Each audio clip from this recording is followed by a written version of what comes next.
عنه الجيش الإسرائيلي عندما يقول عن اعتراضات وفقا للسياسة المتبعة، أي اعتراض الصواريخ التي فقط كانت تستهدف مناطق مأهولة، مناطق مبنية، بينما إذا لاحظت منظومات الدفاع الجوي أن صاروخا ما سيسقط في منطقة مفتوحة لا يتم اعتراضه. لكن على كل يعني قبل هذا البيان الأخير من الجيش الإسرائيلي كان الجيش يتحدث عن محاولات اعتراض.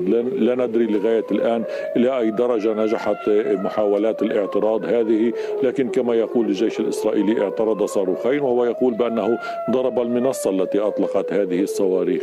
أيضا إطلاق الصواريخ أدى إلى توقف مؤقت في عمل مطار بن غوريون، مطار اللد، بسبب إطلاق الصواريخ، وإحدى الطائرات اضطرت للعودة وعدم الهبوط في المطار والابتعاد عن منطقة المطار. الآن سلطة المطارات تقول أن المطار عاد للعمل بشكل كامل.